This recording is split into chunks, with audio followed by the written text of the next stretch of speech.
All right, let's get right into it. Today, we're going to be breaking down the arguments from a really provocative book by historian Sean McMeekin called Stalin's War. And believe me, it completely challenges the way most of us think about the Second World War. For most of history, the narrative of World War II has seemed pretty clear-cut.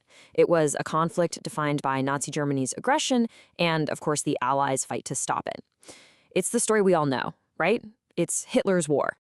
But McMeekin's book just throws a huge wrench into that whole story. It asks this really simple but powerful question.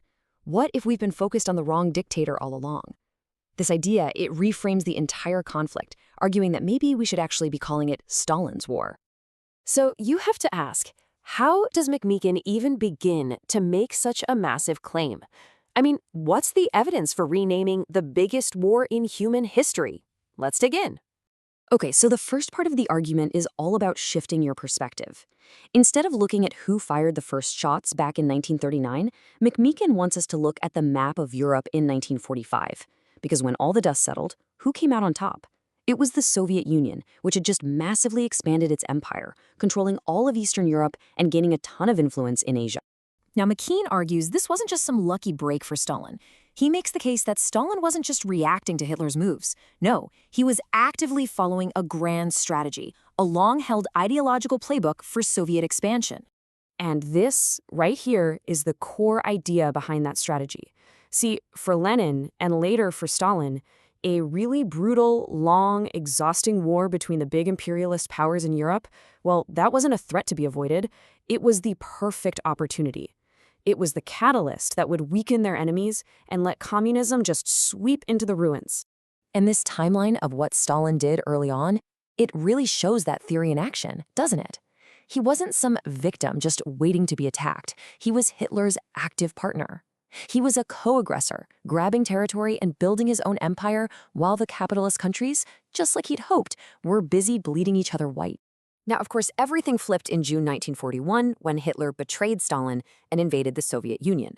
But McMeekin's focus then shifts to the nature of the aid the West sent over, arguing that this lifeline is what really, truly shaped the war's final outcome. The amount of aid sent through the Lend-Lease program was just staggering. I mean, take warplanes. The Politburo asked for over 20,000 of them in 1941 alone, and the US and Britain sent them. This air power was absolutely essential in stopping the Luftwaffe from just completely owning the skies. And it wasn't just planes. Over 400,000 American trucks and jeeps, think about that number, flowed into the USSR.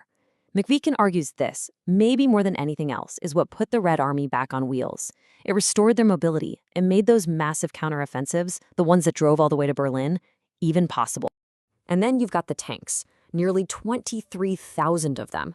With so much of Soviet industry just shattered by the invasion, McMeekin's book makes the case that this flood of American and British armor was absolutely critical in turning the tide in those huge, decisive battles like Stalingrad and Kursk. So here's the bottom line. McMeekin's main argument is that this massive, no-strings-attached aid didn't just save the Soviet Union from total collapse. No, it supercharged Stalin's war machine.